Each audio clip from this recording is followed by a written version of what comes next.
Subscribe to our YouTube channel for in-depth interviews of India Inc. and press the bell icon so that you do not miss our updates.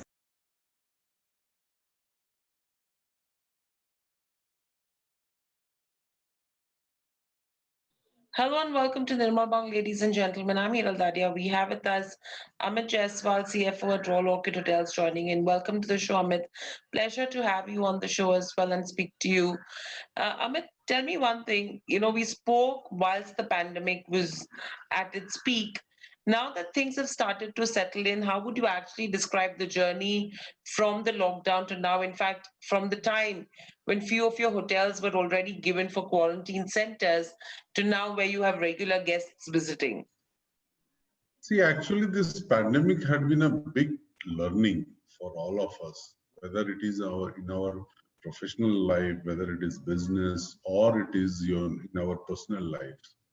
So, as far as business is concerned, let me tell you, this pandemic, we have utilized this pandemic very well to improve our basic facilities training and how to run the hotels in future. Mhm. Lot of amount of planning which underwent, multitasking trainings. Earlier we always used to think that this will not happen, this cannot be done because of so and so reason. Now we have realized that anything can be done. So this is one great learning which we have arrived both in our personal life also and as well as professional life. That if we keep our minds open, we can adapt to situations very well. Like I'll just give you example of one of our hotel in the flagship hotel Bombay, where we had Bangalore, where we had around 300 employees. Mm, It is a 195 room hotel with a mm. lot of banquet facilities and all. We had 300 employees. Now the occupancies have already touched 60%. Plus, we are doing quite well in banquets also, Mm. and restaurant also have started doing well. Our branches are doing well, and a lot of weddings we are doing. Right. But in spite of all these things happening, we have 180 staff Mm, mm. and efficiently. So I feel in the time to come, when the business will come back to pre-COVID levels, definitely the bottom line of the hotels will become a lot stronger than what it used to be. Right. So Amit, right now, overall, we've seen how the first half of the year has been for this industry. Uh, by how much do you think could the second half be better? See, in the first half, I will not say the first quarter, but second quarter, our occupancies level were around 20-25%. Hmm, But hmm, in the third quarter, now we have reached 60%. So definitely, almost for 50% growth in the revenues are there. You will see because of the improved revenues as well as improved F&B outlet. People have started going out, hmm, and the leisure destinations have done fantastic. Like hmm, Goa, if I will tell you, Goa, it has reached almost 80% of it, the business what it used to do earlier. hmm. The occupancies are around 90%. Of course, the ARR is still little lesser than what it used to be. But things are looking very improved. And fourth quarter, we are very much sure that it will further improve. So hopefully things should come normal to pre-COVID levels. I will say maybe by August, September it should come normal. How the things are going on, unless there is some Hmm. corona situation. Right. So As overall, you know, currently, I mean, what are the challenges that you're still facing on the back of COVID? corporate travels, Hmm, still the corporate travels have not started. hmm, Still hmm, the corporate travels have to take off, and unless until corporate travel starts, hmm. the average realization of the room will not go up. So that's the challenge we are facing, and we are hopeful, and we are a little over dependent on the IT sector. and IT sectors are still working from home. So yeah, we are waiting for that. That once the corporate travel starts, although the manufacturing and the pharma and all they are traveling. So, but once the IT also starts traveling, things will improve.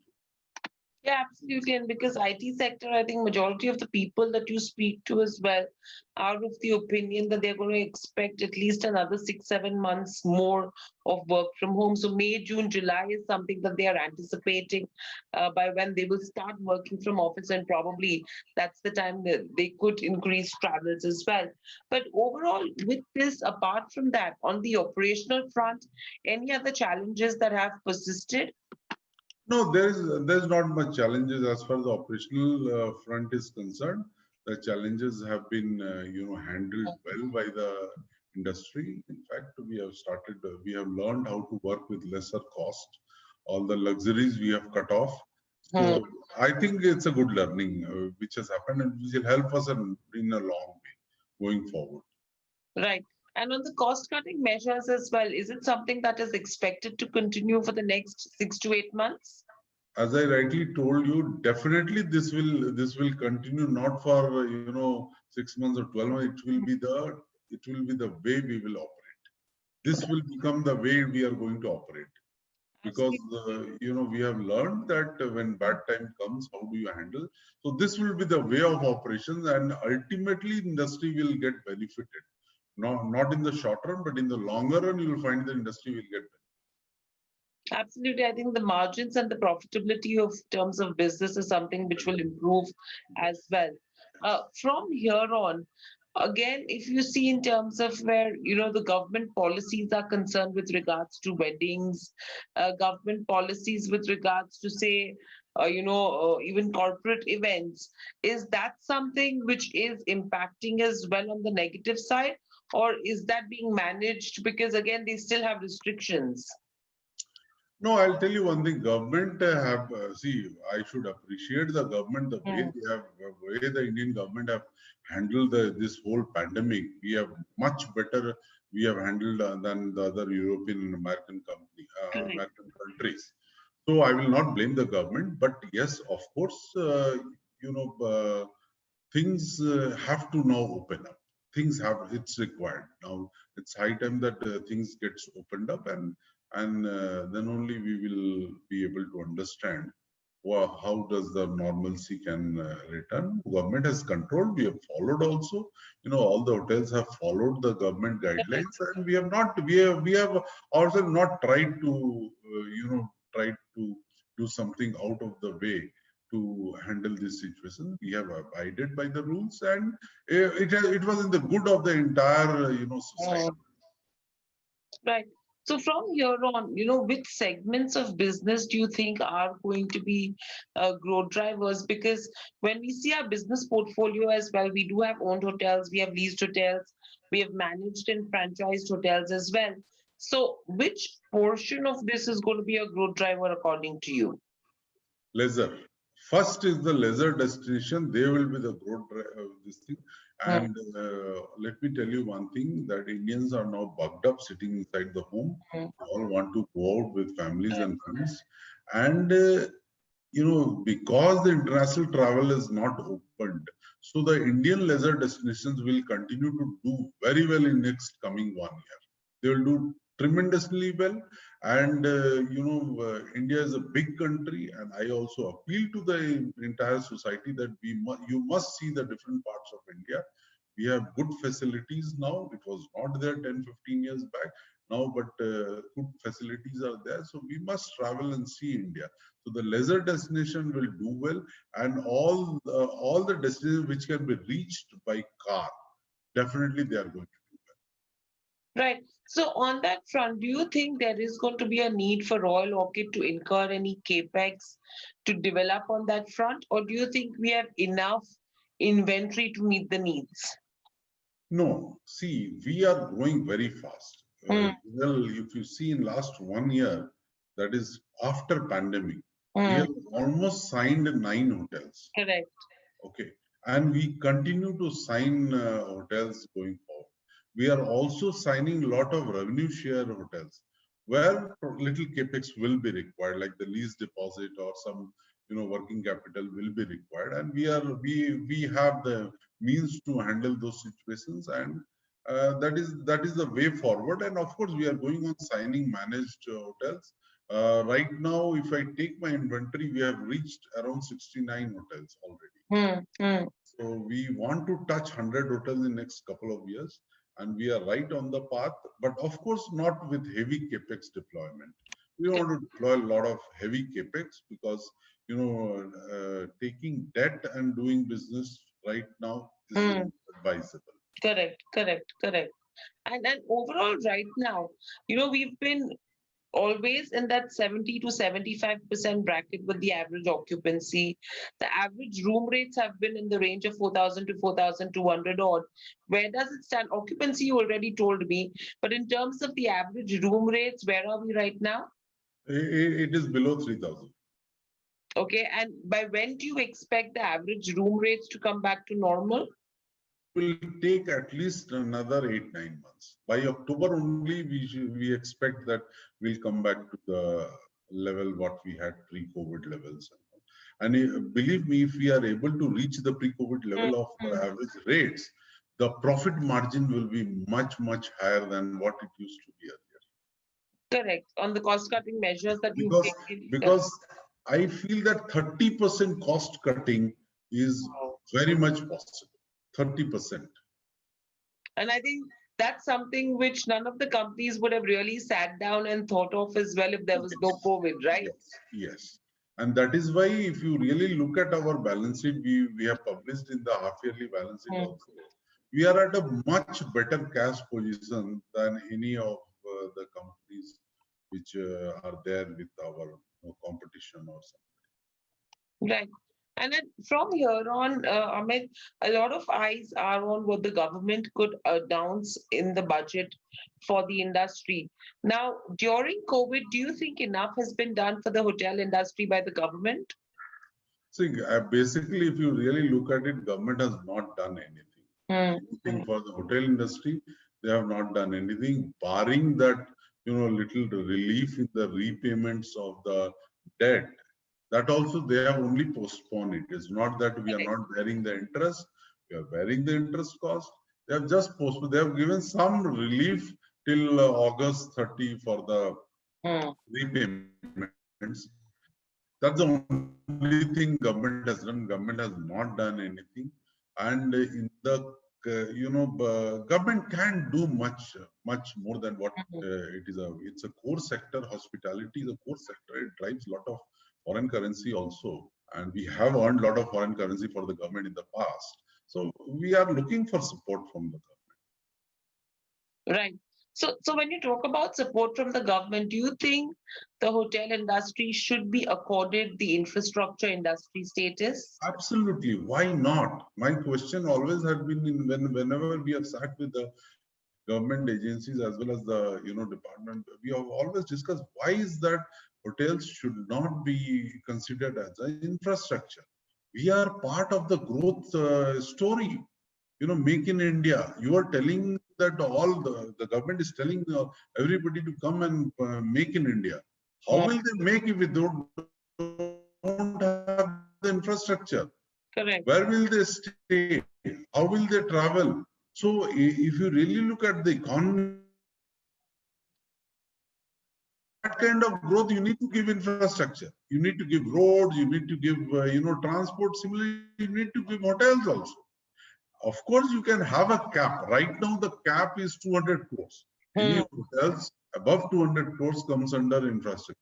I said that it should be reduced to at least 50 crores. If not, even the smaller or the budget hotels, at least the mid-sized hotel, which is our, where we stand the most, is the 4-star segment, where I think 50 crore and above hotels also should be considered as an infrastructure, the hotel, and that's it should be considered. Right? Right.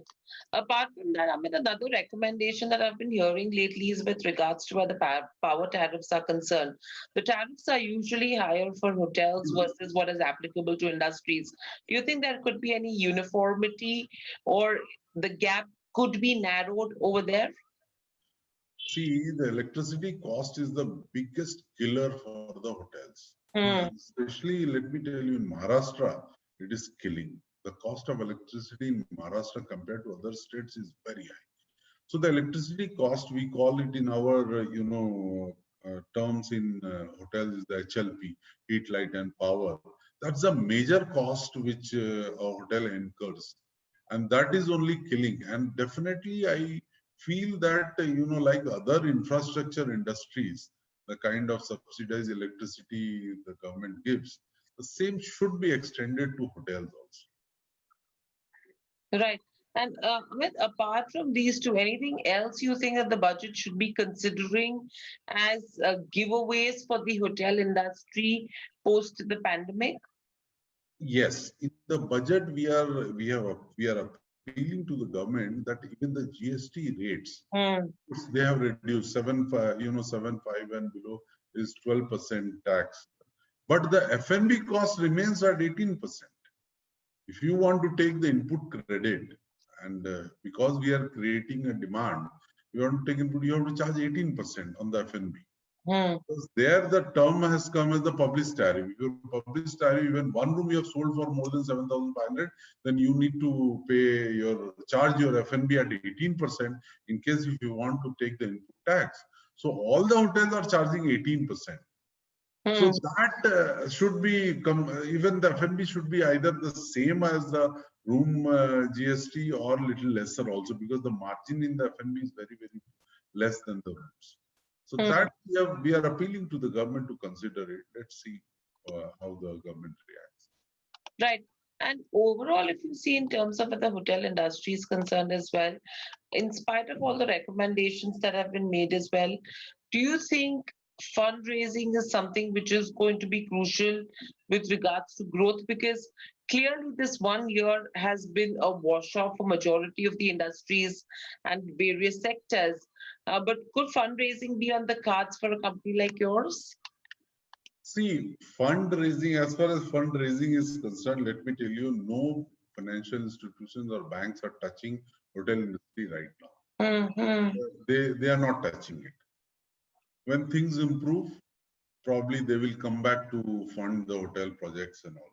But let me tell you, the cost of the interest which is being charged on hotels is very, very high. Mm-hmm. The cost of, that makes the project unviable. That makes the entire project unviable. Correct. We have a land parcel in Mumbai, but we are not constructing the hotel because the project is viable at the present rate of interest. Mm. It's not viable. The return on the capital employed is very poor. It's not very high like Mm. any other industry, because we are a very capital intensive industry. Correct. Capex is quite high. Number one is that. Number, let me tell you, the construction cost on the GST incurred on the construction cost is not being allowed to take as in. Mm. That is one thing I think the government must allow that. On the construction of hotel, the GST incurred must be allowed to be set off from the, because ultimately I'm making the hotel to earn the revenue for the company as well as the government. Government. So Correct. why I should not get, I can't. Had it been a stock in trade, I will get the GST input credit. But why it is that capex I should not get? Correct. So that is one more point I feel the government should consider, which will help the industry to survive. Hmm. Hmm. See, Right. earlier, no banks used to give loans to hotel industry more than 8 years. But now banks have become flexible. They are giving, because we need little more time to repay back the loan. Hmm. Ultimately, have to earn out of that hotel to make the payment. So now Correct. they are considering 12 to 15 years also they have started considering, which is a good thing. If the rate of interest can be worked out, I think that will give a good boost to the construction. But as a company as a whole, our strategy right now is a asset light model. We are not going to make any hotel in near future. We don't want to invest. Correct. A lot of hotels are available, and this pandemic has taught or made a statement to the general public that only the branded hotels can survive. Correct. The branded hotels can do justice to what is required as far as the cleanliness, hygiene, and other facilities are concerned. So because of that, we are getting a lot of hotels for management as well as on revenue share, and we are hungry on that, and we are trying to, capitalize on all those opportunities. Right. So overall, lastly, Amit, what's the kind of growth you're anticipating in FY21? Because I think, when all of us were talking at the beginning of the pandemic, everyone was either expecting a loss or even was thinking that probably there wouldn't even be a break even. But now that things have changed, occupancies have increased, and the anticipation is that in the next couple of months, we could even see, pre-COVID levels, say in the next 7 to 8 months. So FY21, has your growth outlook then changed? See, as far as FY21 is concerned, our first benchmark will be that we reach that pre-COVID levels of revenues. Once we reach the pre-COVID level of revenues, our profit margin, it used to be there pre-COVID, it will increase by at least 20%.